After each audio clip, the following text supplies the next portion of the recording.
simple definition of inharmonic pitches. Yes? Two names for the same note. Two names for the same note. Exactly right.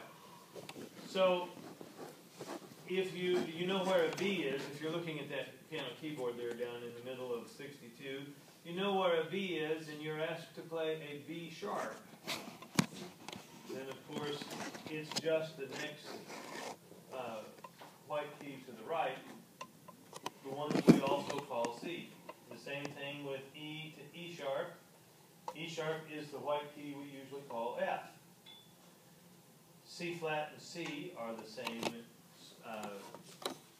We do that the same way as we do F flat and F.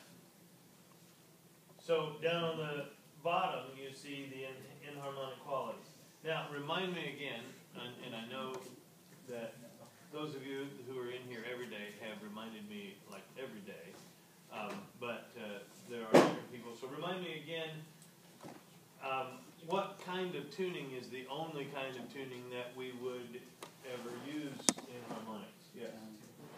Temper tuning is correct. Very good. Temper tuning is correct. In pure tuning, which bands and orchestras play in and choirs sing in, we would actually have a little bit different spot on our slide or a little bit different spot with the finger for B sharp. But we can't we can't add that key to the piano, or the piano would be like twice as long. And so that's the only time. All right, now fortunately on page 63,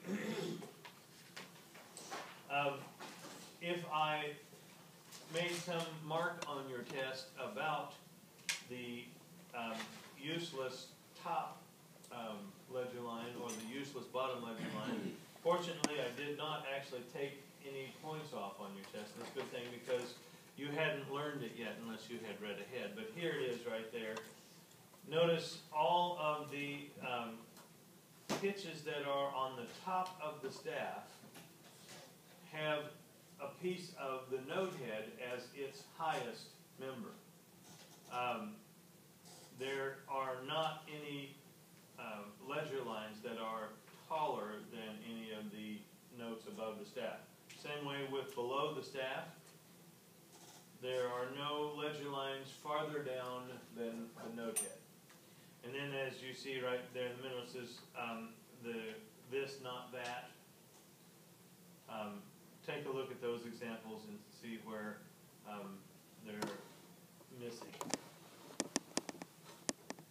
All right, now, those of you who haven't thought about this before, and piano players have,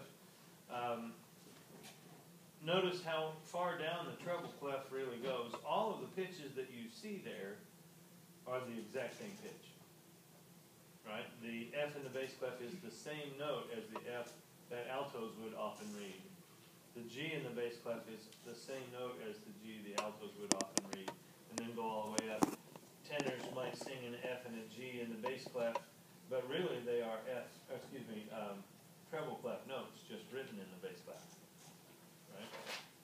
All right, and some of us got caught on our test before when it said do 4 different notes or 4 notes in 4 different places. Some of us wrote a D above the staff in the bass clef and also a D below the staff in treble clef, which is it's the same place, so you didn't actually get 4 different places. So you got dinged on that one.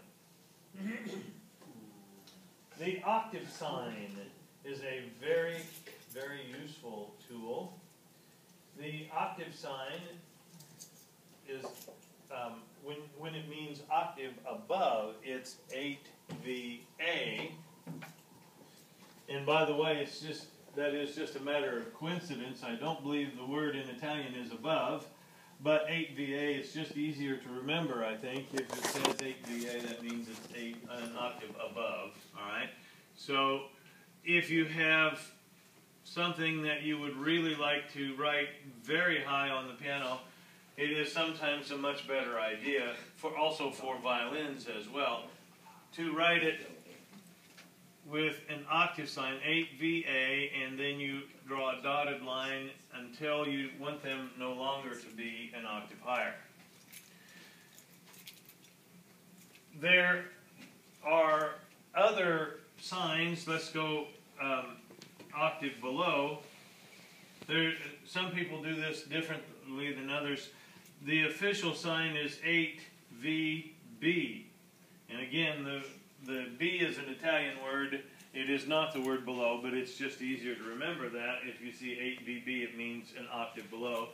So when you want Matt Webb to sing really, really low, you can write him a bass part like that and write 8VB. Oh my gosh. Now, Matt, you got that? yeah, he's got that. By the way, if you smoke a cigar and drinks a straight shot of scotch,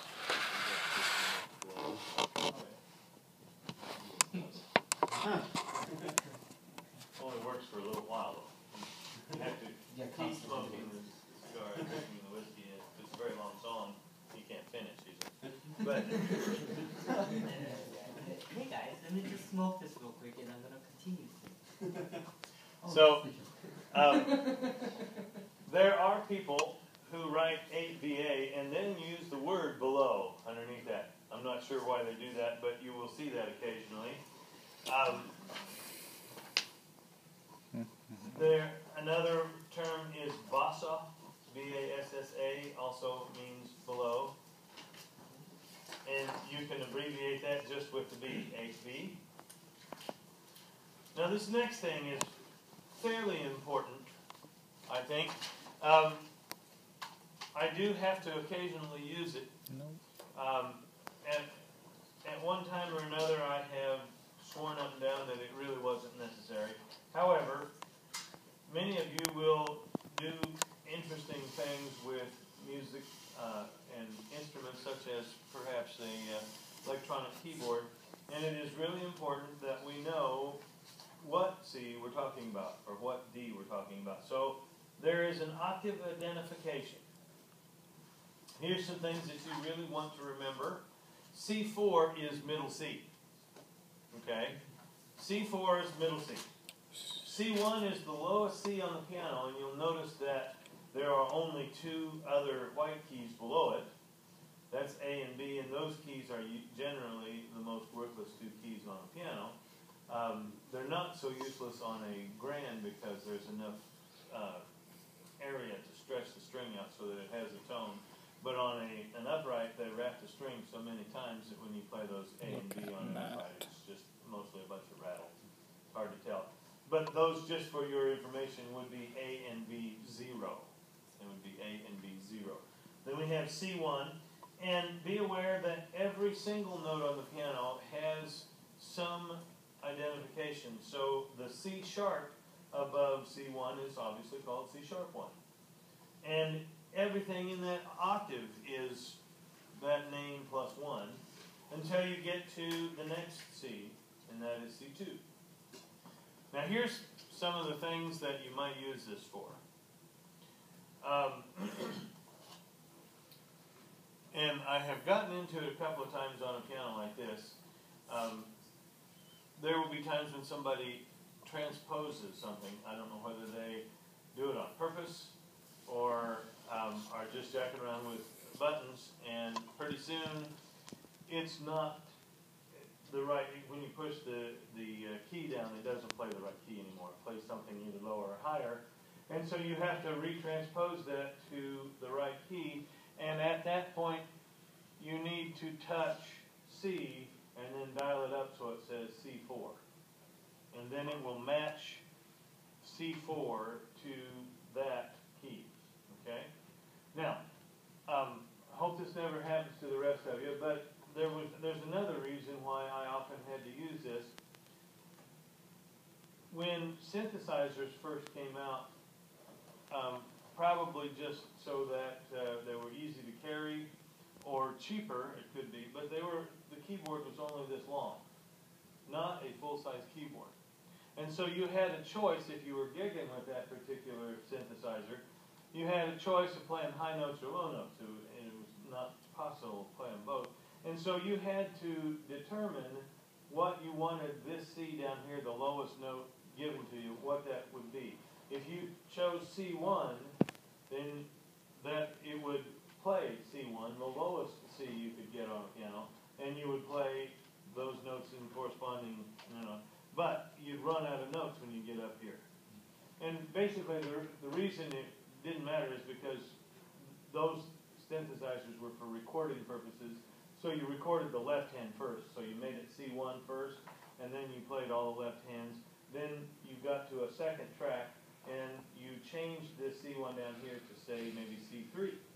So middle C was only this far up, and then there were 3 more C's up here this way, and so then you played or recorded the right hand portion on another track.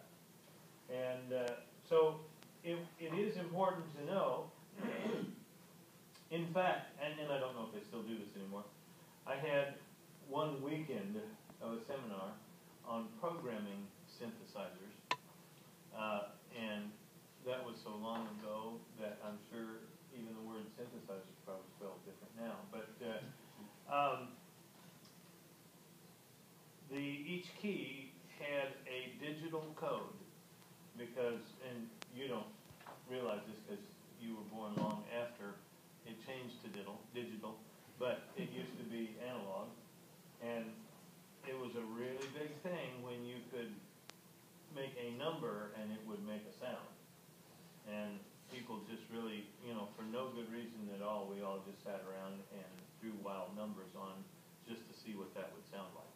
But when it is a lesser, I guess I should say, when your limitations are a little bit different, you actually write into the keyboard or the synthesizer a name for the sound that you want. For instance, if you want it to sound middle C, and you want it to sound like a car horn, that had each of those things had a digital, had a number. So you would type in C4, which meant whenever I push middle C, and then you might type 38, which would be the base for the sound of a car horn. And so if you programmed in there C438, that would be, that would be a car horn on middle C. So it might be nice for everybody to know how far the numbering system goes. Take a look at all the numbers around on those 2 pages for just a second.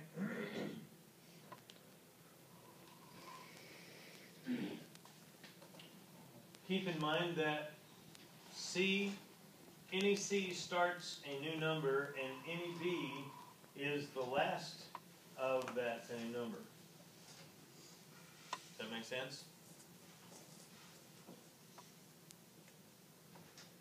So the 4 octave is everything from middle C to the B above it.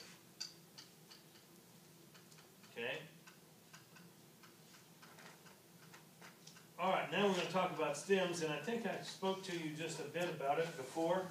I'm not really sure if you are the same people that were here when I spoke of it before. So I'll speak of it again.